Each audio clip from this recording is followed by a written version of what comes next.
lovely young lady this evening.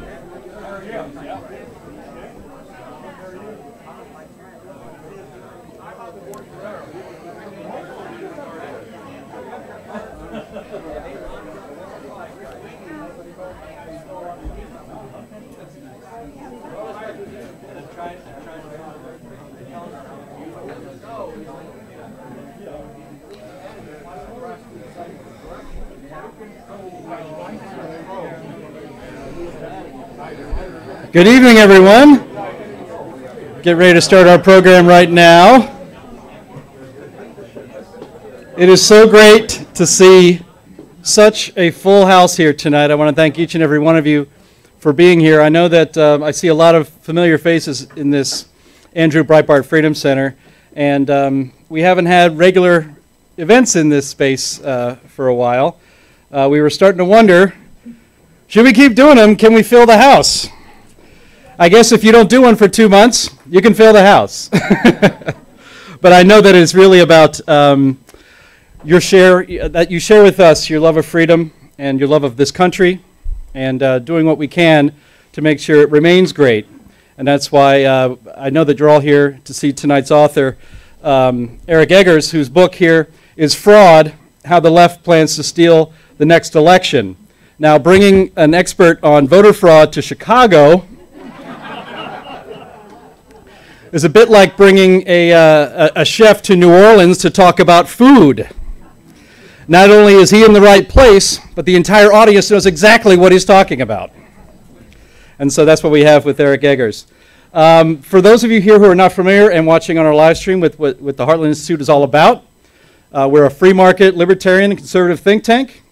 We're based here in Arlington Heights, Illinois, and we've been in the Chicago area now for 34 years. Our mission is to discover, develop, and promote free market solutions to social and economic problems.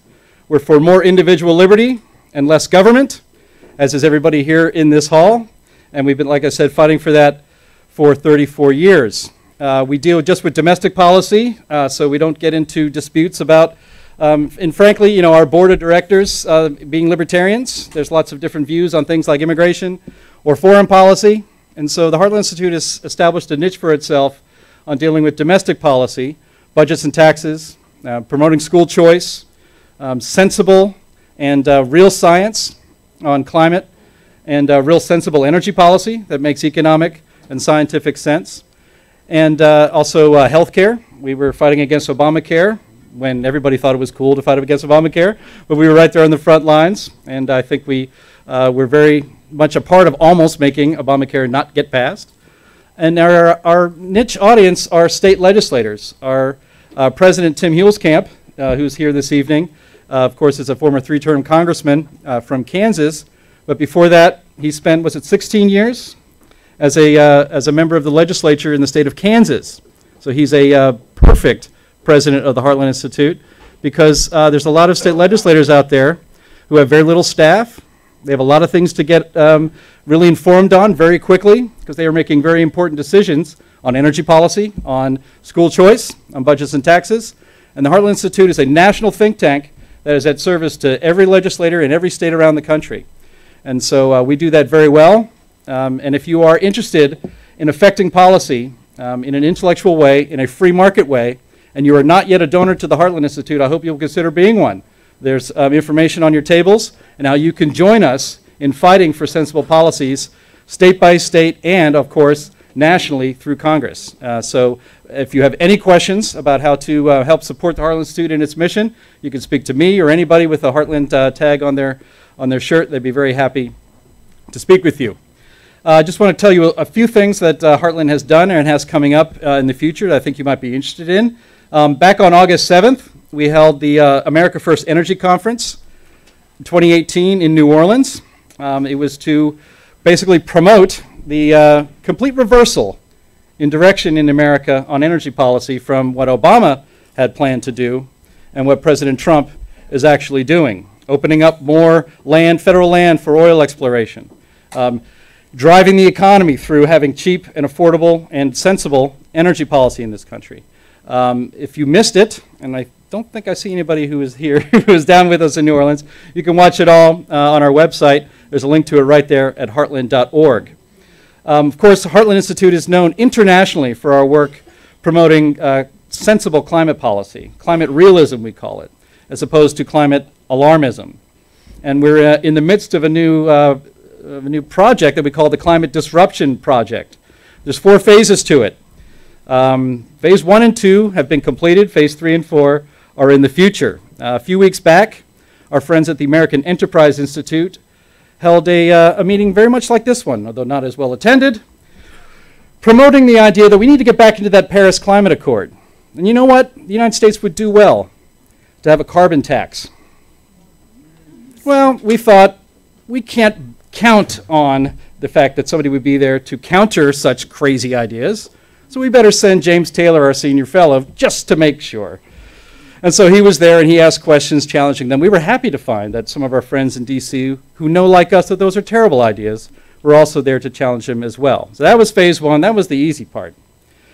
2 weeks ago, Governor Jerry Brown held the Global Climate Action Conference in San Francisco.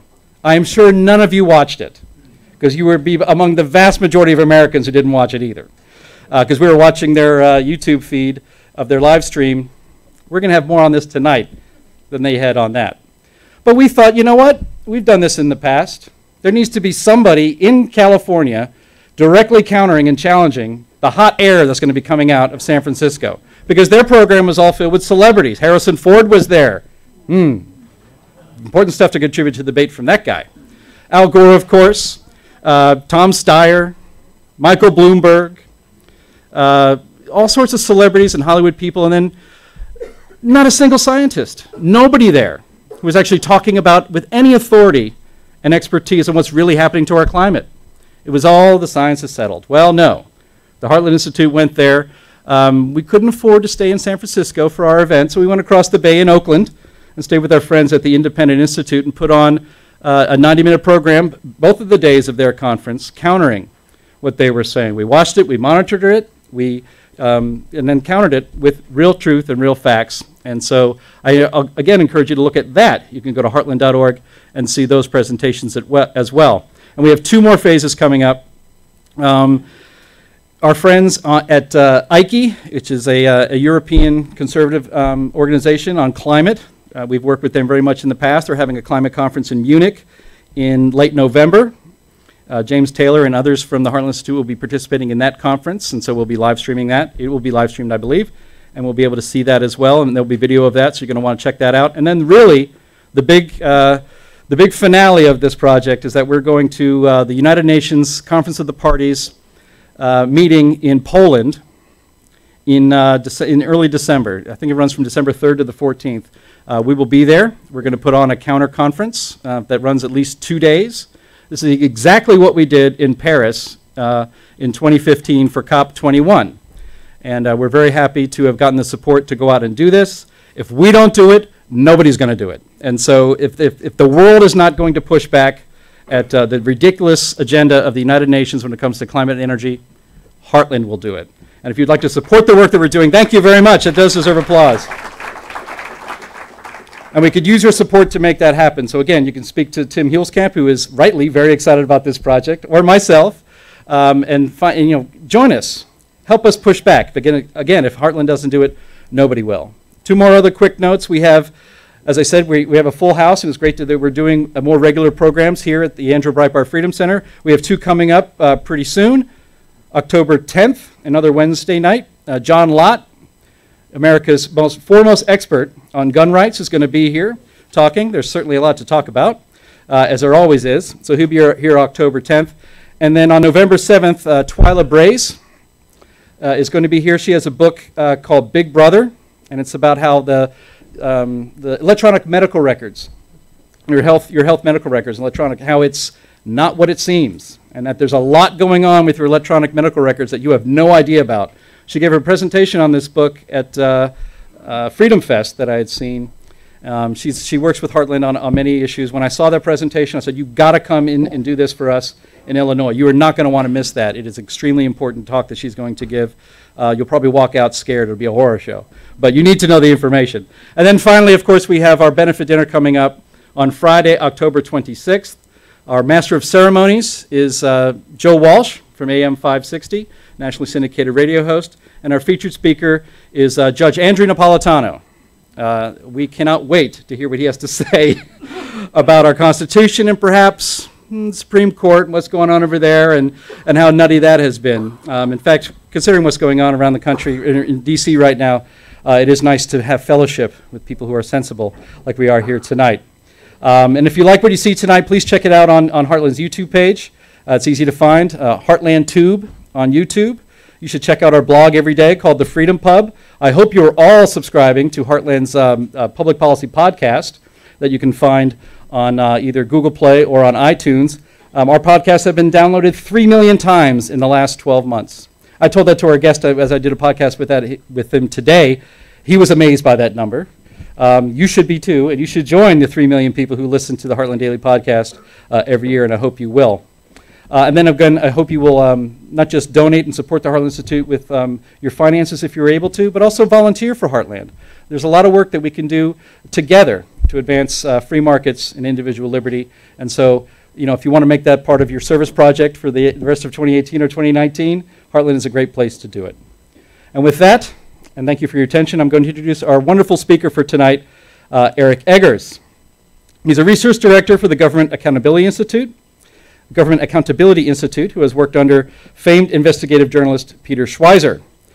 Eric was heavily involved in the research for the national bestsellers Clinton Cash, Extortion, and Secret Empires. He was also an associate producer for the Clinton Cash documentary film, which if you haven't seen, even though Hillary didn't get elected, you should still see it. It's an important view about the corruption of our politics. He's also the co-executive producer of an upcoming documentary on Google and Facebook called The Creepy Line, and we are going to show that film in this space in the next 2 months. So it's going to be happening right here. And again, of course, he is the author of this book, Fraud, How the Left Plans to Steal the Next Election. As we see right now in D.C., the left is very energized and upset. And this is a book you all should read between now and November 6th. Please welcome to the stage our speaker tonight, Eric Eggers.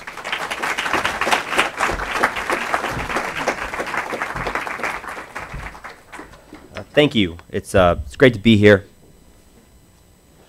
I live in Florida, and I actually flew up this morning. You live in Florida as well. Prove it.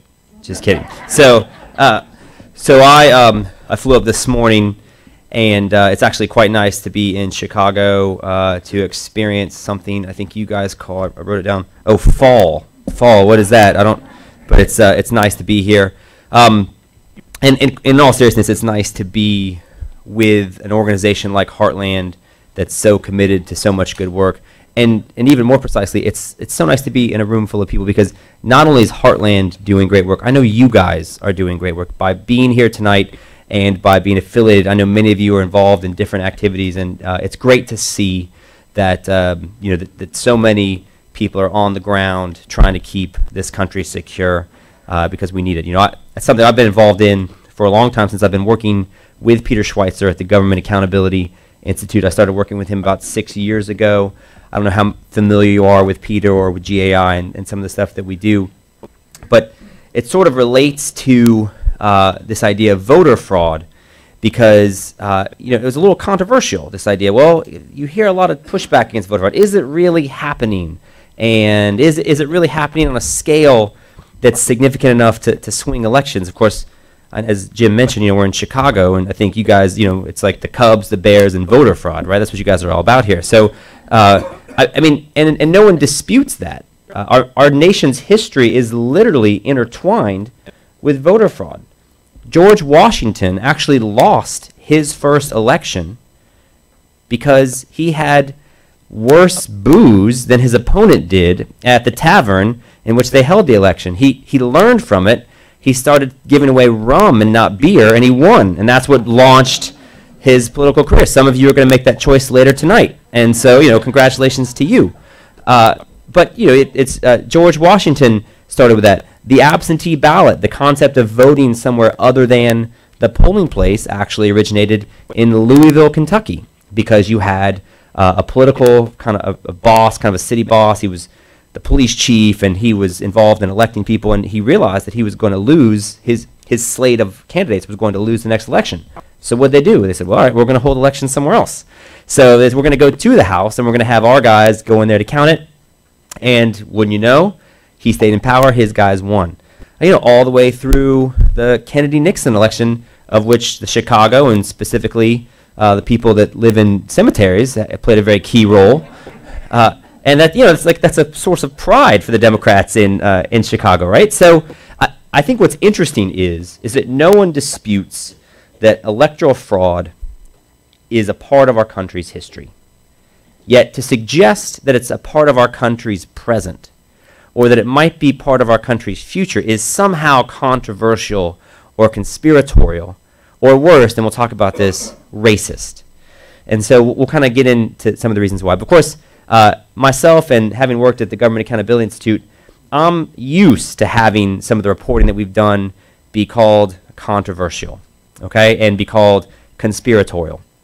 When I first joined Peter, I worked on a book called Extortion. I don't know if any of you have read the book Extortion. I was actually in charge of securing the congressional dues list. What that means, it's a list of the amount of money that members of Congress were expected to raise based on the committees that they were on. And when you know, the more important the committee that you were on, the more money you're expected to raise or extort from your constituents. If you were on the Appropriations Committee, you're expected to raise a significant amount of money. Much less so if you were on the, anybody know which committee do you think had the least fundraising requirements? Veterans. Because, you know, God bless those veterans, but, you know, they just don't have a lot of money. You're just not going to be able to extort them for a lot of money. And so so I was involved in that. And, of course, John Boehner came out and said, oh, this is nonsense. This is Congress for dummies. And now there's actually an entire television show in which they talk about the dues list and the expectations that places on the fundraising requirements. I actually traveled to Haiti as part of the research for the book Clinton Cash. I don't know how familiar you are with the book Clinton Cash. And, of course, the Clintons say, well, this is, you know, a bunch of theories and, you know, myths. Of course there's no relationship between the people that donate to the Clinton Foundation and the people that receive favors from the State Department. Right? How dare you? Well, of course, it came out that while the Clintons were overseeing the reconstruction of Haiti after the earthquake, it just so happened that the Haitian Senate decided to award 2 gold mining permits to 2 different companies, and one of those companies happened to feature the brother of Hillary Clinton. So, you know, I think that sort of stopped some of the conspiratorial talk. So this idea that our research is tried to be dismissed is not new. And so I expected that as I began this project on fraud. And so, you know, at GAI, we believe in the mantra, we want to show and not tell. We want to go where the facts take us. And so that's what started our desire to look at an unprecedented analysis of the 2016 election. So we went out and we didn't just want to do analysis on theory. We gathered actual voting rolls. We gathered as many publicly available voter rolls as we could get. And, you know, you'd think you could get all 50 voter rolls, but you can't. We're actually only able to obtain 21 of them. And in that in itself, I think, is somewhat scandalous. But we took the 21 voter rolls that we could get. We hired a data expert, and then we contracted with a commercial database that's used to detect EBT fraud, identity theft, things like that. And we just ran the numbers, and we say, all right, well, let's take a look at what the actual data tells us. And what we found was stunning. Because remember, what you hear about voter fraud is that, well, yeah, maybe it happens. You know, maybe Maggie May, you know, votes twice on accident, or, you know, maybe somebody forgets their ID and votes in the wrong polling place. Well, what we found is 2,100 examples of double voting in the state of Florida alone. Now, what does that mean? That means 2,100 people, 2,166 to be precise, voted in the state of Florida and then cast a second ballot in a different state. And that's in 2016. Now, why is that significant? Who here is old enough to remember the 2000 presidential election? A couple of you. Okay, okay. How many people? You know, you don't have to, if you don't remember it, that's okay, right? I don't know. But yeah, the 2000. Does anybody remember the margin of victory in Florida in the 2000 presidential election? About 537 votes, right? Very good. So 2,166 double votes in the state of Florida alone is 4 times the margin of victory of a presidential election this century. So this idea, this myth that voter fraud can't occur on a size, scope, or scale to sway a national election, to me was right away dismissed and debunked. So that told me that we're dealing with a problem of national significance and it warrants further investigation. And so, and so that's what launched the research for the book. And it only got, I hate to tell you, it only got worse from there.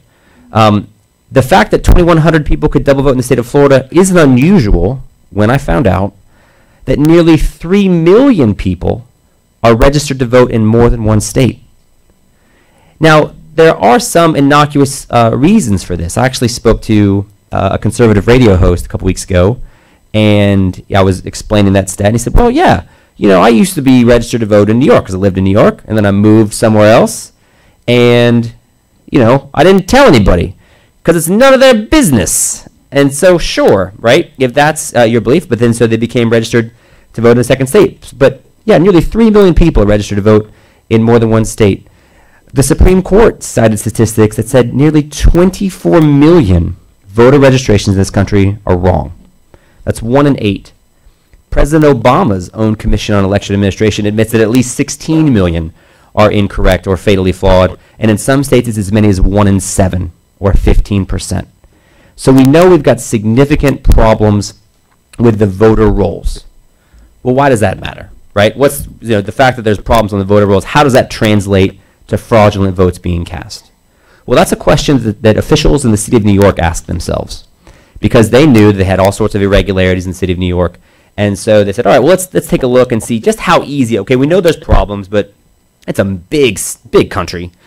Is it reasonable to think we're going to have accurate records in this state and in the city? So let's see how easily exploited these flaws are. So they sent undercover agents into different boroughs throughout the city of New York and different precincts in 2013, and they were going to have the undercover agents attempt to cast ballots in elections that they knew wouldn't be close, so they didn't want to sway the results. So these are undercover agents that went in and cast a total, or attempted to cast a total, of 63 ballots. Of those 63, how many of them do you think were successful? 65, says the Chicago elections judge. He knows. If it's not more than 63, they're not trying that hard. Yeah, it was 61. 61 of the 63 fraudulent attempts to cast the ballot were successful. And this includes people that are 26 years old, these undercover agents, casting ballots on behalf of people whose age lists them as being 76. Now, these are people, it's important to remember, that are listed on the voter rolls but shouldn't be, right? Because they're no longer living in the state, or they're incarcerated, or even worse, deceased. Right. So you didn't have to say it with such enthusiasm, but they were they're dead, right? Yes, they're deceased. So so they were quite successful. Of the 2 attempts that weren't successful, one of the 2 attempts that wasn't successful only didn't work because the undercover agent was trying to cast a ballot on behalf of somebody that was in prison, and it just so happened that the prisoner's mother was the one working at the polling place. What a proud day for that family. So that just speaks to how easily these problems and these flaws are exploited. But the problems are literally, there's this question of, well, how widespread is voter fraud? Here's how widespread it is. I asked this question at lunch, and a couple people knew the answer. How many counties are there in Illinois? 102, very good, right? And in Florida, where I live, there's 67 counties, okay? So just to give us some sense of the scope. There are 248 counties in this country with more registered voters than citizens of legal voting age. So if you want to know how problematic our voting rolls are, that's how problematic, right? More than twice the state of Illinois' worth of counties, more than 4 times the state of Florida's worth of counties, right? So we have significant problems there. And so I see these flaws and I see these stats, and that's what has me going, well, okay, well, how did this come to be? There's got to be some reason. It can't all just be because of administrative error. And that's when I discovered, and the The subtitle of the book is How the Left Plans to Steal the Next Election. And that's not done lightly. Here's why we say that. Because what I discovered is there's absolutely a plan that involves somebody named George Soros. I don't know if you guys ever heard of him. You've heard of, oh, you're familiar with Soros. Yeah, I liked his earlier work. It's kind of gone downhill since then. So George Soros and a guy named Tom Perez, who is the head of the Democratic National Committee. So what George Soros does is he does two things. He funds groups that do two different things, and they're very important. On the one hand, he funds groups that fights any state's effort to make elections more secure. Okay? So the state of Ohio is a great example of this recently. The state of Ohio, ahead of the 2016 election, fought Soros-funded efforts to do two things.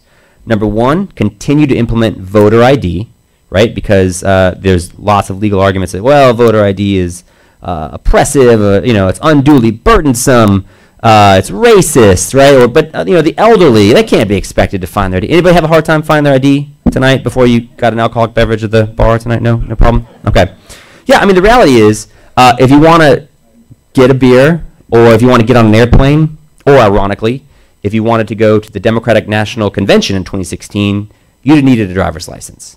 But somehow, some way, the idea that you'd need to require an ID to vote is racist I think that's actually racist, right? It's paternalistic and it's racist. And in fact, there's no evidence to suggest that requiring an ID oppresses or suppresses minority turnout. The state of Ohio, the state of Georgia, and the state of Indiana have actually seen increases in minority turnout after implementing voter ID. But that's one of the things that Soros-funded efforts fought against. They also fought against Ohio's effort to remove illegal voters from their voting rolls. And went all the way to the Supreme Court. The Supreme Court ruled 5-4 that Ohio was legally able to make sure that the people on their voting rolls were legally able to cast the ballot in that state. Okay, so Soros is funding groups that do those two things. At the same time, Soros funds groups called Acorn and La Raza, right? We've heard of those. What do? They go out and they round up as many voters as possible. Remember those 248 counties where there's more registered voters than citizens of legal voting age? That's who exploits these problems. They know who's on the rolls, and they go and they round them up, and they cram them through those vulnerabilities that these sister organizations fight to protect, right? Regardless of whether they're legal voters or not. Now, you may not have heard that much about Acorn and La Raza recently. Do you know why? They've changed their name. Why'd they change their name? Because they got caught committing voter fraud too many times, right? So this is the sort of hand-in-glove relationship that the Soros-funded prongs have. I think it's actually perfectly crystallized that one of the lawsuits that Soros-funded groups fought against voter ID in Ohio was filed by a guy named Mark Elias. He was actually working as the Clinton campaign attorney at the time, and he filed it on behalf of several groups. One of which was called Ohio Organizing Collaborative.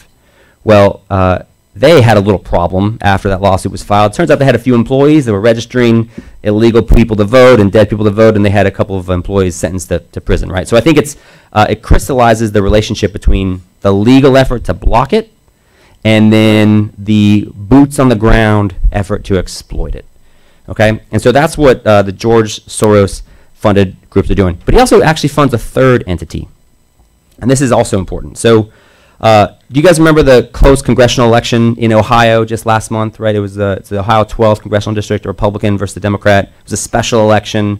It's only going to be in office for 2 months. It ended up being about 1,200 votes, I think 1,500 votes. So as part of the effort to kind of like promote the book, I was watching that and I wrote an article, and I detailed in the article about everything I just told you about Ohio's efforts to clean up its voting rolls. But at the end of the article, I said, well, hey, there's still actually some problems. And I noted, and this is right there in the voting database, that there's 170 registered voters in that 12th congressional district who, according to their voting registration information, has their birth dates of being 1900 or 1800, right? Now, some of you may not think that's unreasonable, but what it said is, like, yeah, clearly it would show them as being over 116 years old. So it's clearly wrong. And all I did was document, hey, this is what the data shows. By the way, the residential information on some of these voter rolls is also fatally flawed. There's a number of people that list their residence as a UPS store or a veterinarian's clinic or the police station. This is all in contravention of the law, right? But I just point out the flaws. Well, guess what happened? So some entities and some groups picked up on this, and it kind of went viral. got over 55,000 shares on Facebook, and then it got the attention of organizations like BuzzFeed or the Huffington Post. And then all of a sudden, here comes Snopes and PolitiFact and AP Fact Check. And what happened? And what happened is groups were taking the information that I wrote and saying, oh, well, Eggers' claim that 170 dead people voted is not correct. Now, notice that's not what I said. But other websites took it and manipulated it, and then they're trying to besmirch the name. And here's why this matters. Because in addition to funding these legal groups and groups like La Raza, George Soros funds a third entity that's relevant in this discussion. He funds the media. And he funds an organization called the Brennan Center. I don't know if you guys have heard of them. They're allegedly this unimpeachable, nonpartisan think tank out of New York. What they don't, in every mainstream news article about my book or about some of the reporting in it, happen to cite the Brennan Center as, oh, well, the Brennan Center says that this is maybe not entirely true. Well, what they didn't say is that the Brennan Center has taken over $10 million from George Soros-funded organizations. And their entire business model is predicated on denying the reality of voter fraud. So, what I like to say is it would be akin to asking doctors who have endorsed cigarettes for a long time to now come reverse course and say, maybe actually it does pose a few problems to our health, right? So, so this is the web and the network that the Soros money funds that fights the legal, boots on the ground, and the narrative aspect of voter fraud. And then there's also this gentleman named Tom Perez.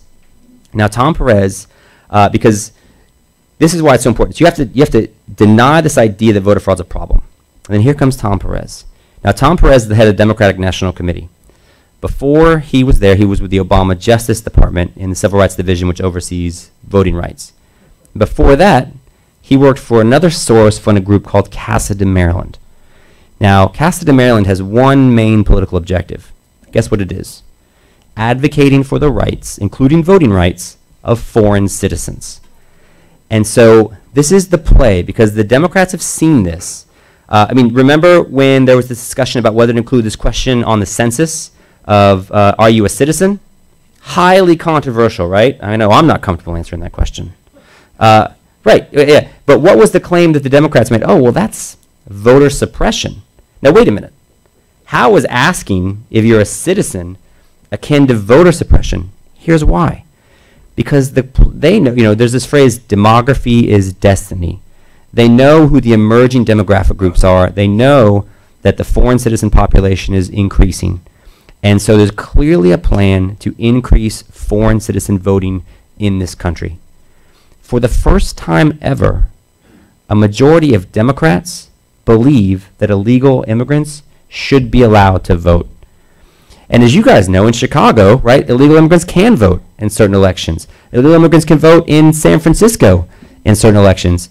Casa de Maryland, the Tom Perez previous employer, has been advocating for non-citizen foreign citizens to be able to vote in different pockets of Maryland. Tom Perez's hometown of Tacoma Park, Maryland, has allowed non-citizen voting since 1992. So it's been happening at the municipal and regional level for a long time.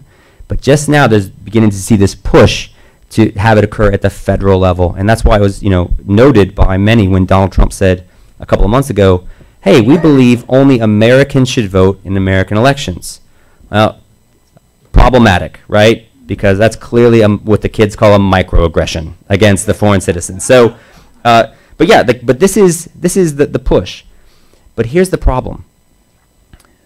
By fighting to keep the system so vulnerable, and by advocating for foreign citizen voting rights, the left has actually created an environment that's so confusing and so available for exploitation that the left actually ends up victimizing the very groups, including immigrants, that they claim they want to protect. Okay? You guys may have seen the story here in Illinois. There's a priest who was an immigrant from England. And he came here in 2006, has been working as a priest, has a spotless record in service of the Lord. His only sin, near as anyone can tell, was one thing. What was it? He voted. Voted a couple times. And in the immigration world, voting as a non-citizen, if they catch you, is considered a capital offense. So he's now not going to become a naturalized citizen. In fact, he's going to go back to England and try to reset the clock, right? That's an example of a victim. I talk about this in the book. There was an editor for the Las Vegas Review-Journal who, ahead of the 2012 election, met with several non-citizens, met with several foreign citizens who said, yeah, we actually were basically forced to register to vote and cast a ballot. We were harassed and harangued by members of a union in Las Vegas with ties to Harry Reid's campaign. So we were forced to do it because it's super easy to do. Guess how easy it is to register to vote if you're an illegal immigrant or if you're a non-citizen? You have to go to a place that's this bastion of security and integrity known as the DMV. So you're registering to vote is as simple as checking a box when you go to get your driver's license. And I tell another story of a woman in Texas named Marie Ortega, who her mother came here illegally, but she got a green card. She was trying to do things the right way, and she didn't know any better. She actually worked for she worked for a government office, and she voted. And then she moved, and she registered to vote again, and she tried to, but this time she declared that she was a non-citizen, and the supervisor of elections said, well, this seems problematic, you're a non-citizen. But it turns out at no turn was she able to get help. The DMV official is prohibited by law from telling her not to register to vote. And the Secretary of State told that elections official, you have to send this woman her voter registration information after she submitted another one claiming to be a citizen, right? So the law is so vulnerable that it fails even well-intentioned immigrants at every turn. And it's not just the immigrants. It's other population groups as well. So felon voting is quite controversial. In Florida, they're having a discussion about whether or not if you're a felon, you should have your rights restored automatically. And there's currently, I think, a 5-year waiting period. You have to go through this process. So you can actually watch on public TV this process by which these former convicted felons, they go before the governor and the attorney general and 2 other members of government, and they appeal to have their rights restored. And I was watching, and this lady named Laurleen Rahming, who's from South Florida, she'd gone to prison. She was addicted to drugs, and her life was a mess. So she goes to prison, finds religion, gets cleaned up, working a job, has a family. She's there, and the public officials are duly impressed. They're saying, this is great stuff. But guess what? She actually worked for an elections office, but even she didn't realize what was supposed to be happening, and so she voted as well. And so her rights, her restoration request was denied. So again, whether you're a foreign citizen or a felon, you've got hordes of people who don't know what the law is because it's confusing, because you have all these mixed messages coming from the left, and it's super vulnerable. And so all it does is create these unwitting victims. Now, there's a third type of election fraud that occurs quite regularly, and we haven't really talked about that. And this, by the way, is something even people who would say that voting fraud is not a real big deal, this is the system that's most rife for exploitation. What is it? Absentee ballots is exactly. Are you currently a professional voter fraud committer? Because you seem to know a lot about the topic. Member of the committee. Member of the committee. Hey, listen, more books for you. So, so absentee ballot. By the way, absentee ballot ends up victimizing one demographic especially. Guess who it is? Senior citizens. You know what we call it? Granny farming. So granny farming is not something that occurs in a garden, but it does happen in our backyard. So what it means is you've got these elderly citizens that don't necessarily know what's happening, and so you've got these paid political operatives, and they go out and they cultivate relationships with these elderly people, and they help. Let me help you out with, this starts with helping carrying the groceries, and then, by the way, let me help you fill out your absentee ballot request form. And they submit it, and then they know that the ballot will come 2 days later, and then they're there, and they, let me help you fill out this ballot. It's so confusing. Let me turn on Matlock for you, right? So, not that there's, nothing wrong with Matlock, but but this is what happens. There was a lady in South Florida that was arrested with a notebook detailing thousands of transactions between herself and political campaigns, with details about all the different elderly citizens whose ballots she'd harvested. And she was caught with actually 36 ballots on her. And she ended up not being charged with a crime. Do you know why? Because one of the ladies whose ballot she'd harvested ended up passing away before any charges could be filed, right? So, the reality is this is not a priority at the law enforcement level. But granny farming, absentee ballot exploitation happens all the time. And the campaigns know it. One of my favorite stories in the book is about something that happened in St. Louis. See, so Chicago is not the only enclave of voter fraud in the Midwest, right? St. Louis it can occur quite as often. So there's an elected official who's a state rep, and her husband was a precinct committee man, and her daughter was an alderwoman, and they're the Hubbard family in East St. Louis. And so what happened was that the husband, this committee man, was also overseeing these low-income housing developments. And so what they would do is they'd go door to door, do the same thing. They'd request the absentee ballot forms. They'd fill them out on behalf of the residents. They'd send them off. They'd be there when they came back. I mean, this is a family that was notorious, right, for their profound success in absentee ballots. They would always lose the regular vote tally. But here come, this is the entire family. They're all elected officials. Here comes the absentee ballots to save the day. And they were quite successful at it. And despite laws saying that only the voters or their families should be allowed to turn in the ballots, the husband, who was a well-known elected official, was successful at returning crates of absentee ballots on a regular basis. There's follow-up news reporting that quoted members of the elections board that said, yeah, we've said we shouldn't be accepting them, but somehow the ballots keep turning up and they keep counting. And so it actually took a legal challenge from a campaign that was running against Penny Hubbard to be able to flag the issue, to get a judge to look at it. It took a follow-up reporting from the St. Louis newspaper, and they ultimately decided to have a new election, and the new challenger ended up winning. But that's such an instructive case for several reasons. Number one, the system as it stands was insufficient to do anything about it, right? And that's not considered voter fraud. No laws were violated as far as anybody could tell, and the election supervisors signed off on it. And it took an attorney to flag it and to make something happen. In Eatonville, Florida, the same thing happened. This mayor, who's notorious for committing voter fraud and absentee ballot fraud, ran a race. This local supervisor's elections certified the election results.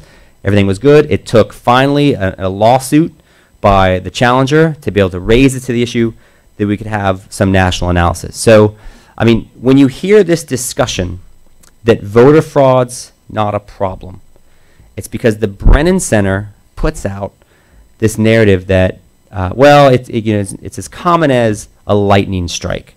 And in fact, many friends of mine, this is such a common narrative that when I told many friends of mine who are Democrats that I was working on a book on election fraud, they said, oh, well, you must be learning to write and speak Russian then, because that's the only way that elections can be swayed in this country. But notice what happened. The Brennan Center is technically correct in this sense. The things that we've just described tonight wouldn't be considered to be voter fraud because they're legal. The laws are so vulnerable because of the lawsuits and the threat of lawsuits by George Soros and his allied organizations that the things that you and I would consider voter fraud, which is to me anything that robs the true weight of an honest vote, isn't considered voter fraud by the left because it's not this very narrowly defined impersonation by a non-voter of a legal voter. So I think it's so important that when you're having discussions that you're able to speak on the clarity of terms. But the reality is this, and I'll end here, and then I'm happy to take any questions. If you want to believe that voter fraud is not a problem, you have to basically believe two things. You have to believe that our election systems are accurate and secure. And with 24 million inaccurate voter registrations, 3 million people registered to vote in more than one state, and 248 counties with more registered voters than citizens of legal voting age, they're not. You know, the threshold to get a driver's license is not the same as the threshold to get registered to vote. You got 1 million illegal immigrants in California with driver's licenses. You've got states that now automatically register you to vote when you renew your driver's license. So it's massively problematic. So we know the system's not secure. But you'd also have to believe that there isn't an organized effort on the part of anybody to try to manipulate or exploit those vulnerabilities. And we know that's not true. I mean, luckily, there are some states and elected officials who have started to have the courage to tackle the issue. Texas is taking it seriously, and you're starting to see people be prosecuted. The state of North Carolina is taking it seriously, and the Department of Justice just announced 19 convictions there. So there is hope. There is things that are moving forward. But yeah, I think luckily, if you want, I think the most important thing is that we have accurate conversations and an accurate assessment of the problem. And so I'm so grateful that you all are here tonight to hopefully be informed. I appreciate in advance any of you that have been so kind to buy the book. I'm happy to sign it for you tonight. But I think the key is, to be informed, right? Fight myths with facts. So don't settle for this idea that it can't occur at a national level. We've seen too much to know that that's not true. And quite honestly, our elections are too important to surrender them to leftist-funded narratives. So I'm so glad to be here, and ultimately I'm very hopeful that all of you will be involved and engaged. And thank you to Art, who works as a poll worker, and I'm sure there's other people here that work on the front lines of elections. I actually dedicated the book to my grandmother, who's 88 years old, and she's worked as a poll worker in Charleston, South Carolina for over 50 years. And I know elections in South Carolina are secure because my grandmother is very interested in what other people are doing. So my grandmother's, she's got two main points of interest, right? She's very interested in whether or not her neighbor who's collecting unemployment is physically able to work, or is my wife cooking enough for me? So those are the things that my grandmother is very much aware of. But that's what it takes, right? It takes people like my grandmother being nosy and making sure that things that are happening at the election level should be happening. So I'm hopeful and encouraged that people have responded to the book so positively. I'm hopeful that you guys will continue to be voices for freedom and integrity on the front lines. And with that, I'll just take any questions. Thank you. And how about a round of applause for Eric Eggers?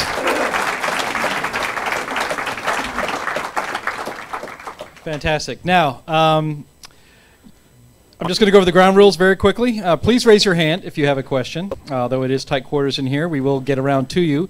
Either Billy over there or Lindsay over on this side of the room will come to you. Please don't speak until the microphone is with you, or else nobody on the live stream will hear it. And please try to make it in the form of a question. And also, identify yourself so that Eric knows to whom he is speaking. Billy can start over here, and I already know that's Robert, so we'll get right there. But actually, I have a question here from online. Somebody watching on Facebook. It's kind of a two-parter, or it's actually a question and then something I think you might want to react to. Pam Parvin, thank you for watching on Facebook. She says, "What is keeping Congress from legislating that an ID be presented when voting?" And then she shared her own experience. She attempted to get a Republican absentee ballot for a primary election in Cook County, and she was sent a Democrat ballot. There, shocker. She ran out of time to remedy it, so I guess she was disenfranchised. Maybe you can react to that first, and then answer the question about why Congress can't do something about this, about voter ID. So one of my favorite phrases is, never mistake incompetence for conspiracy. But unfortunately, I think in Ms. Parvin's case, it sounds like she's dealing with a little bit of both. So yeah, I think that's actually not uncommon. I saw in New York's recent elections, you saw a lot of people show up at polling places and were given ballots other than the ones that they thought they were entitled to, or were told that the precincts in which they had previously verified they should be voted in, well, your name's on the list, I'm sorry, you can't vote here. I mean, that undoubtedly happens. And that is maybe reflective of some petty stuff. I mean, it's very easy for elected officials to kind of put their thumb on the scale and impact things in some way. As it relates to the federal ID, I know that there's a number of kind of issues related to that, but I would say this. They better think of something, because what you're seeing now in cities like Chicago and in New York, where you've got these sanctuary cities and you've got the mayors that are going to say, well, listen, if you're not going to require a national ID, here's what we're going to do. We're going to issue a municipal ID. And it's for anybody that lives here, regardless of your citizenship status. And then here's the worst part. What the city of Chicago has done and other cities is they take the documentation that people have to submit to get that ID, that might include details like citizenship status, and then they destroy it. So there is no record of the people that are getting these IDs as to whether or not they're citizens or not. So it only speaks to the fallibility of it. So I think it's a great point. And just to note, somebody on YouTube said, Eric, I love your grandmother. 5 exclamation points and smiley face. So congratulations. Probably my brother who's trying to get back in the will. So too late. We're gonna go right over here. Thank you. Bob is my name. Thank you very, very much. This was excellent. Heartland does a wonderful job and is appreciated. The reason I'm raising this question, I attended a meeting of the League of Women Voters, and I raised the question of voter fraud. And a tenured professor at North Central College spoke up. He said, "You're wrong. Only 65 convictions across the country have been found on voter fraud." Well, I'm also from Minnesota, where Al Franken won by about 330 votes. 1,100 illegal felons voted. The Secretary of State, whom I know, he was funded and supported by George Soros. And this is a real concern. So my question is, how do we wake up America and inform America? Where are the responsible, wealthy people like George Soros contributing and addressing this very, very serious issue? Thank you very much. No.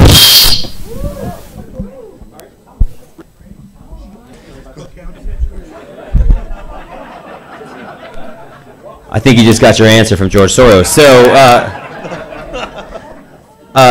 a couple things, and it's a great point, Bob. Notice that the professor isn't wrong, right? I mean, that's correct that there's only 65. No, but we're saying different things, and that's why it's so important to understand and to fight facts with facts. Yeah, 65 convictions, because who's looking for it? I spoke to a committee of election law attorneys in St. Louis last month. And after the speech, I had numerous people come up to me that had worked as judges or prosecutors. And they said, "Listen, I've seen these things, but I didn't prosecute. I'm a Republican, and I'm not going to waste my political capital or actually the financial resources my office has to prosecute things because A, the penalty's not that great, and B, I risk being labeled a racist, or I'm just trying to suppress minority turnout if I go after it." But I also want to touch on, because what Bob said is key, and I could have mentioned it in the speech. So another part of the Soros agenda, it was something called the Secretary of State Project. And so Minnesota was a key state, right, in that. And as we saw the election of Al Franken, there's a reason why that happened. The former Secretary of State of Ohio, Ken Blackwell, had a piece in the American Thinker recently in which he's identified Ohio as a state integral to the left's plans to control the election, because Ohio is obviously a key electoral state, so they want to get a Democrat there. The state of West Virginia, it's important to note, who, by the way, are doing some very interesting things when it comes to improving election technology. The state of West Virginia recently removed 100,000 illegal voters from their voting rolls. And it's because they have a Republican Secretary of State. Well, that Republican Secretary of State defeated a woman in 2016 known as Natalie Tennant. And Natalie Tennant, I think it's worth noting, was listed on those Soros documents as being part of that Secretary of State project, right? So you are seeing Republicans kind of come in and remove some people at the level, but the Minnesota example is great. And I think, if you want to know what's the reality of voter fraud in this country, both things Bob said are true, right? 65 people have been convicted, so the left takes that and says, hey, obviously it's not a big problem, yet Al Franken also won by 300 votes despite what was documented later to be over 1,100 fraudulent votes. So, the reality is this, and this is actually something that my wife and I talk about, is sort of a marital mantra. Whatever you want to believe, you will find evidence to support it, right? So, to my wife, I say, let's focus on the good things and not the clothes in the corner, right? So, but it's true, and so I think, and this is the case, and so I think what I've done in the book, hopefully, is give you the facts to support what I think is the correct argument that voter fraud is a threat and something we need to take very seriously. We have a question over here. Very good presentation, thank you. Okay. My name is Russ Winter, and I had the privilege of listening to an interview which talked about voting machines and how they can be changed, what people put in them. I'm wondering if your research came up with any information on how voting machines can be corrupt. Well, there's a story about somebody that gained access to the admin level of a voting machine in Las Vegas at a hackers conference in about 2 minutes. And there was an example, a case of an 11-year-old boy who hacked into a Florida voting machine in about 10 minutes. So that's clearly problematic. There's an organization called Verified Voting that is pushing for essentially a back to the future approach. And it basically means we've got to have, there's nothing wrong per se with having electronic voting machines, but there's got to be a paper record. okay? And because here's part of the challenge with the electronic voting machines, and I've spoken to a number of election supervisors that'll say this, to be an election supervisor, oftentimes it's an elected position, but the actual technical requirements of it sort of require you to be an IT director. There's a lot of computer, software, and things that go along with it. And quite honestly, it gets back to that incompetence versus conspiracy piece of it. A lot of these guys just don't know what they're doing. There was a quote, an election law attorney who in the 2012 election reported long lines in a Republican precinct, and they had electronic voting machines, and the long lines were kind of a detriment to people being able to vote. And they said, well, what's the problem? And they said, well, the elections officials are saying we have to stop every 45 minutes and physically pick up the voting machines and move them around the room because we don't want one machine to get more votes than another, which is ridiculous. But somebody thought it was a thing, and maybe for political purposes. So I will say this, and I talk about this in the book. I do have an example of I think, a Republican who won with some questionable circumstances, and that's Chuck Hagel, the former elected official from Nebraska. Well, when he was first elected, he actually was a private businessman, and his business owned a company that made electronic voting machines. And it just so happened that the state of Nebraska used those voting machines in his first election. Now, on election day, the polling indicated that it was pretty much neck and neck. Well, the actual results, he ended up winning by about 10 points. So, and this is the problem with no paper ballot. How do you prove it, right? But I think, look, if that was a Democrat that it happened to, I think we'd have some very real concerns. So, so I think it's a major problem. I think paper ballots is a definite way to go. The state of West Virginia is actually employing blockchain technology to allow military members to vote overseas on their phones for the first time. And people that kind of really study and monitor the newest, they think that blockchain technology is absolutely the way to go. The United States the reality is the United States is basically a third world country when it comes to election technology. How many of you, you guys have been voting for a little while, how much have you really seen it change, right? I know I was talking to Jim earlier, and Jim was talking about the different machinations of it. We've got scans, but it's not real sophisticated, right? It's basically the equivalent of the big laser disc player from 1993. So, so I think we've got a long way to go. Do we have one back here?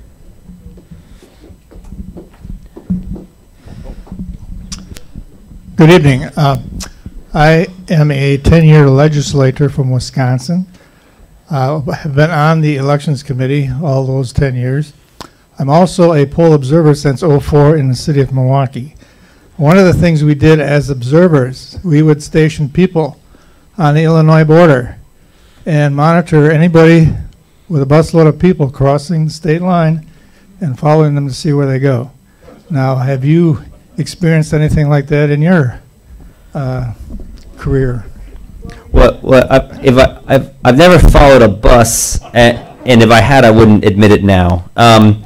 But what I do talk about this thing in all seriousness. I talk about the '04 election in Wisconsin and in Milwaukee specifically, and the sheriff's department report that came out after the fact that documented an organized, I'm sure you're familiar with it, an organized effort on the part of the Kerry campaign to do exactly that, right? To bring people into the state and have them vote illegally. The state of New Hampshire, a lot of states, the problem, again, this is all legal per se, right, because the way the laws are written. The state of New Hampshire has something called the intent to reside law. And so, you guys don't even know what it is yet. Hang on. So,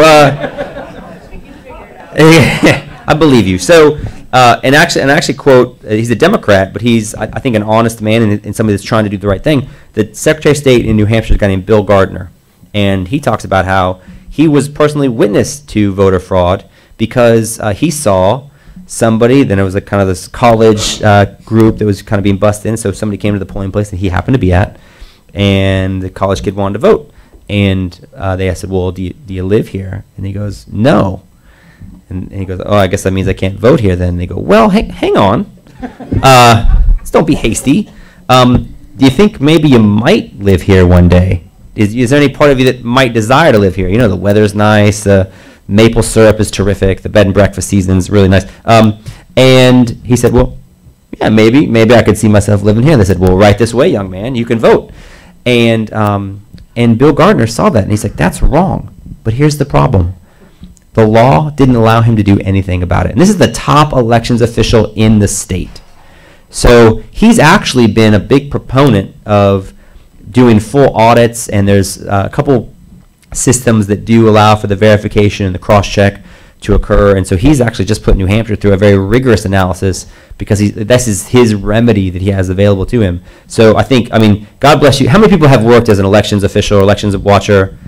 Look at you guys. So like, what am I telling you? Guys should be up here talking, right? What am I telling you for? So I mean, this is actually what's fun for me is I get to come and listen to stories because I hope that you feel validated, that your efforts are not in vain, that other people do know what the reality on the ground is, and we're trying to tell a story to change the way that people think about it, and so people will wake up, because the reality is between the vulnerabilities that exist now and this push for foreign citizen voting rights, I think we should all be very concerned. Jim talked earlier about this outrage and vitriol that we're now seeing on the part of the left. You see it with the Kavanaugh hearing. You see it, in anything that relates to the current presidential administration. I've never seen a group of political opposition that's more motivated and willing to do anything that it takes. So, the groundwork has been laid, and it's going to be up to people like you to try to make sure that our elections are as accurate and honest as possible. We have a question right here. My name is Casey, and I have two questions for you. One is about the current administration we're going to have in with the next 2 months, even shorter time, election. And what is the current administration, Trump administration, doing to address these problems? And most so in 2 years when President Trump may feel the pain himself. So how is the current administration addressing the issue of fraud in voting? Another question I have is about the usage of technology. You mentioned a little about it, but AI is coming big way. And what would be a better way than using our fingerprints as identification? In our third world country they use it, but they don't use it for AI purposes. But if we would register the voters with our fingerprints, it'd be very easily at least to eliminate the duplicate fraud. Yeah, it's a double-edged sword. I'll talk about the second point first, because look, I think it's a room full of conservative people here. I don't know how many people here are comfortable with the government having a large database of all of our fingerprints and kind of tying that to our voting history. I mean, so this is the challenge, right? You got to sort of thread the needle between the government knowing enough to make sure that honest elections are occurring, and I think people have a very real fear of retribution or of kind of punishment. In China, they actually have a program called Sesame Credit, and it's somewhat related to this. And so it's essentially, it ties in your social media behavior, it tracks all the different things you're doing in various parts of life, and then it kind of rates you and rewards you for the behaviors that the government thinks are good, and then disincentivizes the behaviors that they think are not so good. So I think people are concerned that if we can start really nailing down, I mean, one of the things that I think makes elections in this country work is the idea of a secret ballot. So I think there's concerns that like having biometric data would make it less secret and therefore more problematic. Now, as it relates to the president, I actually quote a guy who's been fantastic on this issue, J. Christian Adams. He's a former DOJ employee, and he's done fantastic work in identifying all the different examples of non-citizen voting and all the problems that exist in this country. And his quote is like, the good news is we do have a president who is laser focused on this issue, and at least he's talking about it and bringing attention to the matter. Now, as you know, the way that President Trump addresses issues is not always, precise or dispassionate. So sometimes, this is just like what happened to me with the Ohio example, sometimes he can exaggerate things, and that's used to kind of knock down the severity of it. But he's talking about it, but from a policy perspective, what he has done, which I think is very good, is he's turned over the election, the voter fraud kind of investigation and prosecution to the Department of Homeland Security.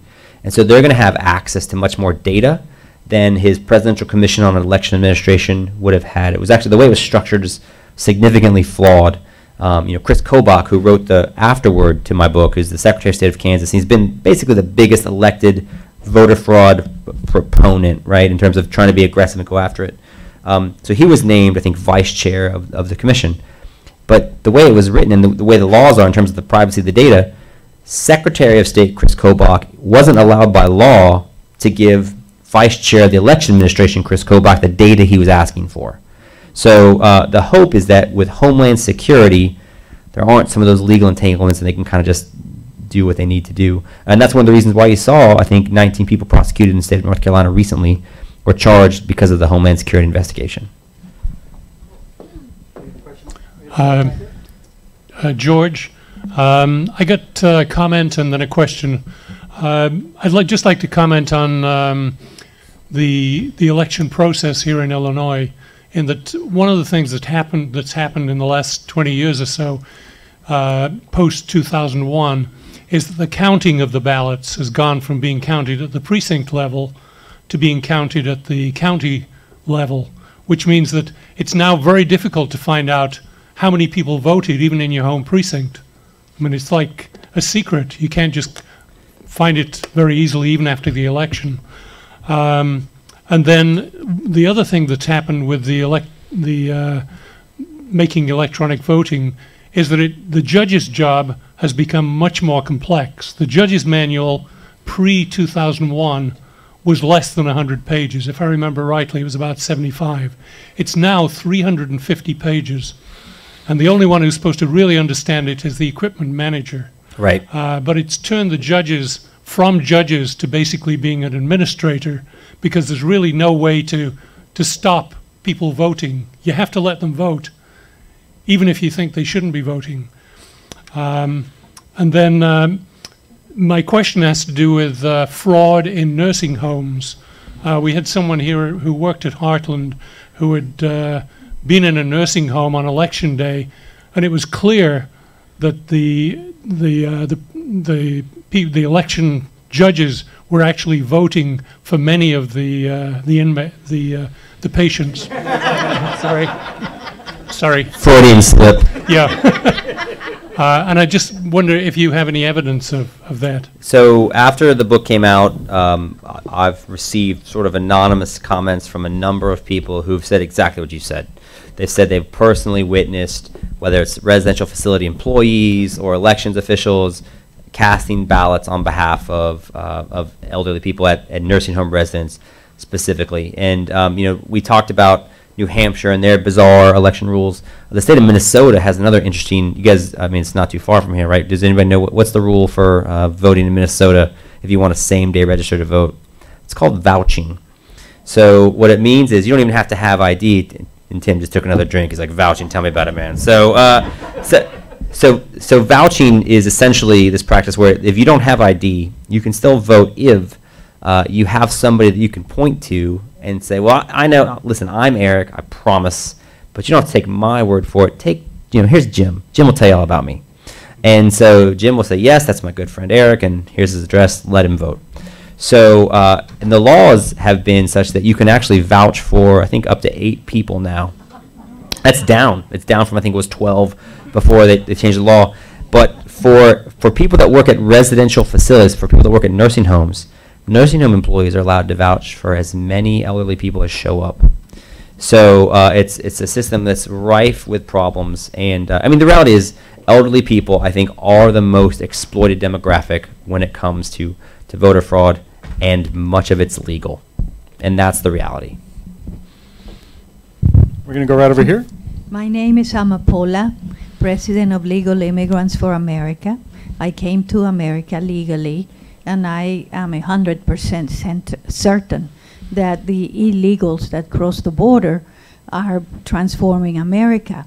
They are voting illegally because the Univision, what they hear on television, go vote, nobody will know, so they get encouraged to go vote because they won't be caught, and they are treated preferentially. We never were treated the way that an illegal alien is treated today. You can send your children to college and spend a fortune, they have to spend no money. But I was present in 2 instances where I witnessed fraud. One with my blind sister. They directed me in Castleberry, Seminole County, which is a very conservative county.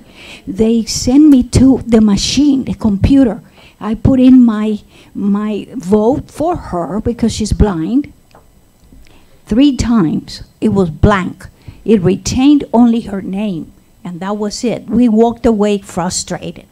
But later on, we found out she had voted for Obama in 2012. And then I was present when my Down syndrome brother was dying, and Quest is the name of the organization. And there was a man I was visiting to see him, and there was Quest, a representative from Acorn, giving M&Ms to one of the retarded citizens in there, and to put an X in this paper. When I got up 45 minutes later to look, I looked over, and there were piles of registrations to vote. So I believe it's rampant, and I wonder, the question was really, why is George Soros still here? He's a persona non grata in the United States. He's a legal immigrant like I am. He should be booted out of the United States. Yeah, I think that the applause shows that the sentiment is shared. I will say this, just as it relates to you talked about the influence of Univision on citizens. So Jim mentioned that I'm a producer of a documentary that you guys are going to air here next month called The Creepy Line. It's about Google and Facebook and the impact they have on a lot of aspects of American life, but it includes American elections. And I don't know if anybody noticed what today was according to Google. It was National Register to Vote Day. And so every time I was on Google, I got an alert that said, hey, register to vote. So, and one of the things that we actually talk about in the film is this idea of the influence that Facebook and Google can have by sending messages, right, to people. Maybe they can target certain demographic groups. Maybe they can target based on political aspirations. And just the idea of telling people to register to vote and or to go vote. But yeah, let's say you're a non-citizen who's here and doesn't know that you're not supposed to register to vote, right? Well, there's a number of ways by which you can do that. That's only going to exacerbate and facilitate fraudulent outcomes. So I think it's highly problematic, and thank you for sharing your story, and I'm sorry to hear about your brother.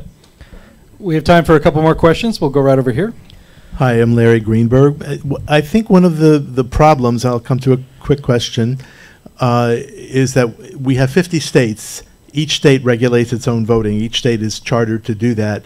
And yet the federal government has inserted itself through the 14th Amendment and has recognized that as a result of the Jim Crow situation, there was voter suppression. So my observation now is that in certain southern states, black registration is at a higher percentage than white. So my question to you is really part A and part B. Part A is, what is the situation nationwide? Is there really voter suppression? And if you look at blue states, I suspect that there isn't any, and there probably isn't any in the red states. And the other little sort of twist on this question is, what about college students? If you go to the University of Wisconsin and you're from out of state, which is probably thousands of people, where do they vote? Yeah. So the Shelby versus Holder decision was settled by the Supreme Court, and it addressed in some level that maybe some of the qualifications that necessitated the Jim Crow era accommodations are no longer relevant. Look, I'm not going to say that voter suppression doesn't happen. I think there was a story in Alabama about them changing, to be able to get your driver's license to register to vote. They had very limited hours, and I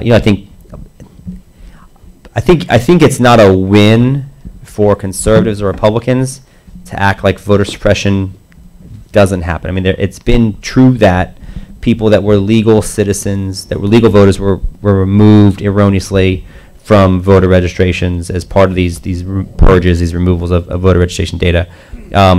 There was a big argument between Charlie Crist in Florida, who was then the Republican governor, and the Republican legislature in 2008 over whether or not to extend the polling hours during the Obama election, right? And so the Republican legislature said, well, no, we need to close it down. And Charlie Crist, who was sort of transitioning at that time from a Republican to a Democrat, said, no, we're going to keep it open. And so, you know, I don't think it's I just say from an optics standpoint, I don't think it's a good look for Republicans to try to be in favor of limiting access to voting. And I'm not saying that that's what you're saying, but, you know, so, and so any effort to do that may get called voter suppression. Some states have said, no, we're not going to have Sunday voting, Sunday early voting, which is when African Americans do what they call souls to the polls, where they go and they go to the black church services and they all march to the polling places.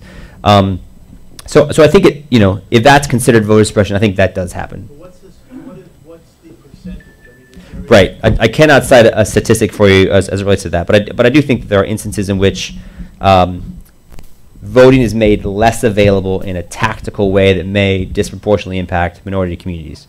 That being said, you know, that's why, I mean, look, I think as Republicans, as conservatives, as Americans, I think we should want as many honest voters to vote as possible, right? We want to make voting as easy in a common sense way, but, you know, let's require an ID. Let's make sure that the names on the rolls are the people that should be. But yeah, we should be pro-voting, right? And if we're not pro-voting, then I think we have a message problem. On the college student thing, though, I will say, just as it speaks to the impact political forces can have. So there was just a lawsuit, and they just allowed college campus voting to occur in Florida. And there was the election supervisor actually in Leon County, in Tallahassee, where I live, is the one that filed an amicus brief in support of that idea.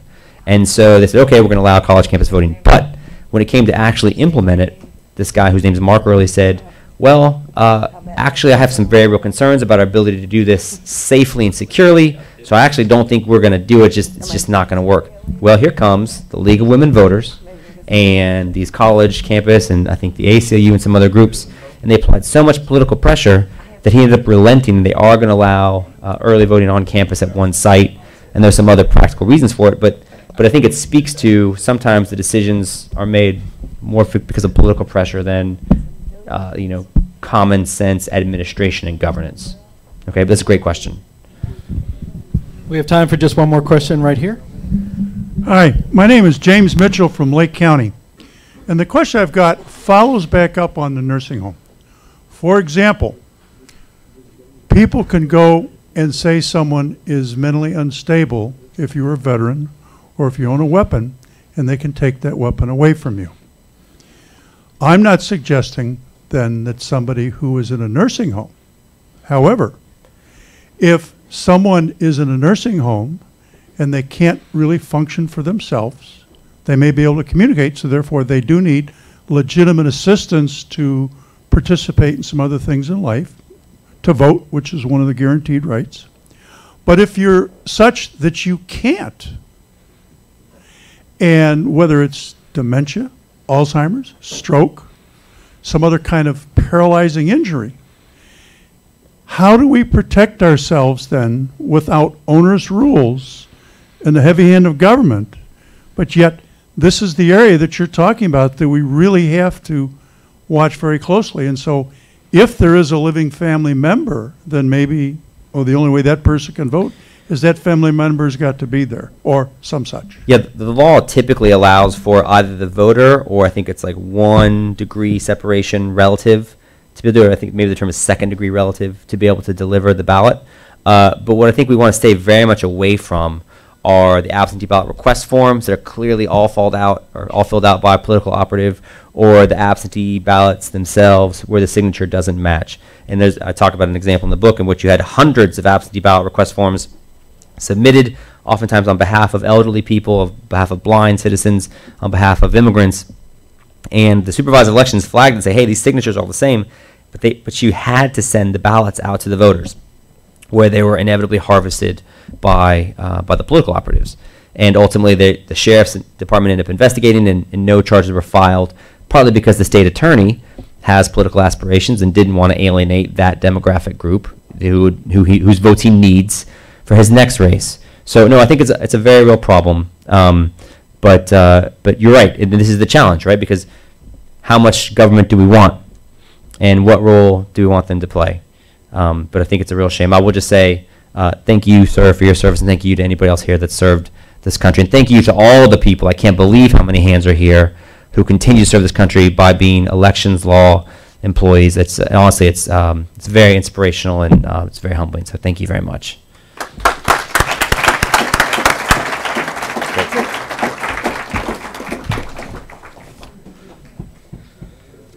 I would say vote for sure early and often, but that doesn't seem appropriate. Vote once, and vote your conscience, and vote for liberty. That's all I'm going to say about that.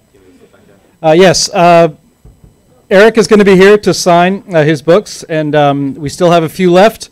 I expect that at the end of the evening we will have 0 left. That's the way it should be. That was a fantastic speech, and I thank Eric for giving it.